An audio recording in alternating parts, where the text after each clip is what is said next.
दुनिया की नजरें गुजरात के चुनाव पे लड़ती हैं और गुजरात के चुनाव पर पूरी दुनिया की नजरें इसलिए लगती हैं कि गुजरात ने प्रगति का, विकास का एक नया पैमाना, एक नया मापदंड तय किया है। एक विचित्र परिस्थिति है, कांग्रेस के लोग मीडिया और टेलीविजन के माध्यम से हमारे नेता की आलोचना कर देते हैं। मैं अभी एक कार्यक्रम में कह रहा था कि मुझे पिछले 65 वर्ष के चुनावों में कोई दूसरा उदाहरण नहीं मिला कि जितनी तीखी आलोचना मोदी जी की करते हैं, बहुमत उतना अधिक बढ़ जाता है। ऐसे में पूरे देश को अगर कोई मार्ग दिखा सकता है तो वो गुजरात है, जिसका नरेंद्र मोदी विकास की बात करके पूरे देश को मार्ग दिखाता है। ये नरेंद्र भाई को ये मत समझ लेना वो हमारे बीजेपी का चीफ मिनिस्टर है तो मैं इसलिए तारीफ कर रहा हूं। एक बार उन्होंने मुझे बताया कि गोयल साहब, हमारे यहाँ समुद्र के अंदर मछुआरे जब मछली पकड़ने जाते हैं तो उस समय वो भटक के दूसरे देश की सीमा में पहुंच जाते हैं समुद्र में। अब समुद्र में कोई दीवार तो बनी नहीं हुई, तो उन्होंने कहा हमने जानते हैं क्या किया, हमने एक सैटेलाइट लगा दी ऊपर। उस सैटेलाइट से उसको पता लग जाता है कि मछली कहां पर है। तो एक तो वो दूसरे की सीमा में भटकता नहीं है, और तीसरा वो जो डीजल होता है, डीजल वो फूकता नहीं है, कभी इधर ढूंढेगा कभी उधर ढूंढेगा, वो सीधा जाता है और मछली के पास जाकर उसको पकड़ लाता है। ये विकास कोई और नहीं कर सकता, सिर्फ नरेंद्र भाई कर सकता है जाकर। नर्मदा मैया भी मध्य प्रदेश से ही निकलती है। अमरकंटक नर्मदा मैया का उद्गम स्थल है और मध्य प्रदेश में 950 किलोमीटर बहती हुई फिर इसी पवित्र गुजरात की धरती में भड़ौज के पास खंबात की खाड़ी में समा जाती है। नर्मदा हमें भी जीवन देती है, नर्मदा गुजरात को भी जीवन देती है। नर्मदे सर्वदे गुजरात को गर्व दे, गर्व से भर दिया है गुजरात को नर्मदा ने।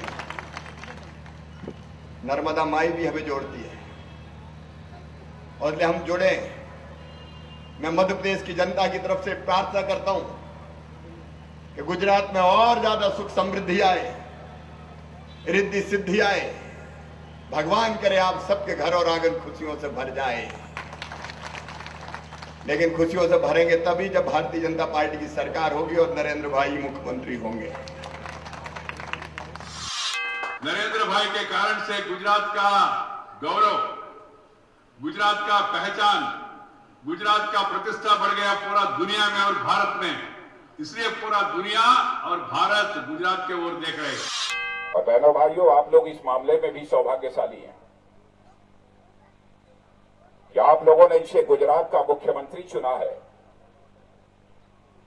और जिसे बड़े प्यार से आप नरेंद्र भाई कहते हैं, एक ऐसे मुख्यमंत्री को आपने चुना है जो वह गुजरात का मुख्यमंत्री नरेंद्र भाई केवल गुजरात के लोगों के बीच में ही लोकप्रिय नहीं है, केवल हिंदुस्तान के लोगों के बीच ही लोकप्रिय नहीं है, बल्कि सारी दुनिया के लोगों के बीच लोकप्रिय है।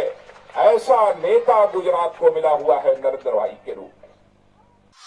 कि દિલ્હીથી આ વખતે કોંગ્રેસના નેતાઓ ગુજરાતમાં ભાષણ કરવા આવશે તો જરૂર આપણા ગુજરાત માટે કશું અમને મુશ્કેલી થાય એ પ્રકારની જાહેરાતો લાવશે, એવી અપેક્ષા હતી। અમે આ પ્રશ્નો અગાઉના કરેલા હતા, અમે અમારા સવાલો બજારની અંદર ઉભા હતા। દિલ્હીમાં નર્મદા યોજનાના દરવાજા બંધ કરવા માટે 2 વર્ષથી ગુજરાત સરકારની અરજી પડતર પડી છે। મને બીક હતી, મને કે ચૂંટણીમાં આવીને દિલ્હીના કોઈ પ્રધાન જાહેર સભામાં આમ ઝટકો મારીને કહેશે કે ગુજરાતની મંજૂરી લઈને હું આવ્યો છું, ગુજરાતવાસીઓ હું કોંગ્રેસની સરકારનો પ્રધાન છું। આખું ટોળું ઉડીને વી ગયું, નર્મદાનો ન આવ્યો। નર્મદાના નીર એ ધાંગધ્રા અને હળવદ વિધાનસભા ક્ષેત્રને ખેતીની સમૃદ્ધિમાં એક આગવા પ્રકારનું પ્રાપ્ત કાર્ય કરાવ્યું છે।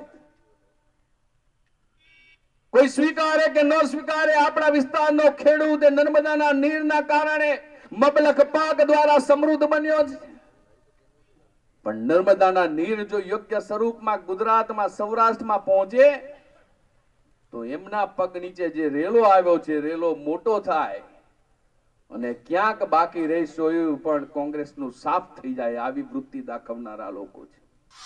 कि कांग्रेस पार्टी ने जब 40 साल राज किया गुजरात में, तब गरीब जनता के लिए घर क्यों नहीं बनाया था? कांग्रेस का सच तो ये है कि 40 साल में कांग्रेस ने गुजरात भर में 10 लाख ऐसे मकान बनाए जिसे अगर बकरी भी ठोकर मारे तो घर गिर जाता है।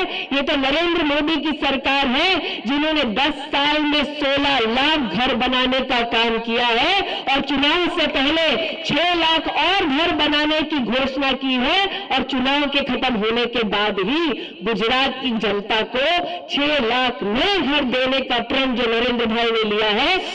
ये पूरे देश के अंदर जो बेटी बचाओ अभियान चल रहा है उसको कोई और नहीं कर सकता, सिर्फ नरेंद्र भाई का गुजरात कर सकता है। ये लड़कियों की शिक्षा के लिए सबसे बड़ा जो कार्यक्रम चला है वो कोई और नहीं चल सकता, वो नरेंद्र भाई के गुजरात के अंदर चल सकता है। सारे देश की जीडीपी एग्रीकल्चर जो ग्रोथ है वो कितनी है जडेजा साहब? सारे देश की पूछ रहा हूं, अपनी नहीं है, 2.5-3% है सारे देश की। और आपके गुजरात की जो प्रोग्रेस है, जो एग्रीकल्चर ग्रोथ है वो 1 नहीं 2 नहीं 11% है, 11%। जोरदार ताली बजाइए इस बात के ऊपर। अरे आपको विकास देखना है, हम तो दिल्ली से अपने लोगों के डेलीगेशन इसलिए भेजते हैं कि वो विकास कर सके जाके। ये जो कांग्रेस सामने खड़ी है, हमारे टेलीविजन के अंदर आप एक आजकल ऐड आती है, मालूम है आपको? दशा बदल दो,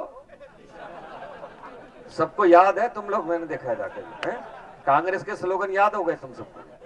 दशा बदल दो दिशा बदल दो जी। अब जो दशा और दिशा जो है बदलने का मतलब है कि भाई जो दशा और दिशा केंद्र में कांग्रेस सरकार ने बनाई है वो वाली दशा और दिशा लाते हैं, यानी दशा और दिशा बदल के यहाँ भी महंगाई ले आओ और यहाँ भी भ्रष्टाचार ले आओ, ऐसा कांग्रेस चाहती है। કે ઘણી બધી અફવાઓ આવશે, ઘણા બધા રોડા નાખવાની કોશિશો થશે, ઘણા બધા અવરોધો નાખવાની કોશિશો કરશે, પણ ગુજરાતની શાંતિ, ગુજરાતની સલામતી, ગુજરાતનો વિકાસ કોણ કરે છે, કોણ કરી શકે, કોના હાથમાં આપણે સોંપી શકીએ? મેં ગુજરાત કોંગ્રેસના નેતાઓને પ્રશ્ન કર્યો હતો કે તમે એટલી ચોખવટ તો કરો કે કોને તમારે ગુજરાતની ગાદી ઉપર બેહાડવો છે એટલું તો અમને કહો। મગનું નામ મરી પાડી શકાય એવું છે જ નહીં, કારણ કે અહીંયા મગજ નથી, નકરાડ જ છે। મને પત્રકારોએ પ્રશ્ન પૂછ્યો કે તમારે એક જ નરેન્દ્ર મોદી છે, સર્વખત્યારશાહી છે, એની વગર તમારે કઈ દી ઉગતો નથી। મેં હાવ હાદો જવાબ આપ્યો, રમત ગમતની જેટલી પણ ટીમો છે એ કોઈ પણ ટીમની અંદર કેપ્ટન હંમેશા એક જ હોય છે। ખેલાડી ગમે એટલા હોય, જુદી જુદી ટીમના, કબડ્ડીમાં નોખી ટીમ હોય, ક્રિકેટમાં નોખી ટીમ હોય, વોલીબોલમાં નોખી ટીમ હોય, પણ ખેલાડીઓની સંખ્યા વધઘટ થાય, પણ કેપ્ટનની સંખ્યા કે વધઘટ થાય। હવે અમારે કેપ્ટન આવો લોટકો છે, તમને શું વાંધો આવે? એ આઉટ નથી થતો, તમારી બોલિંગની નબળાઈ છે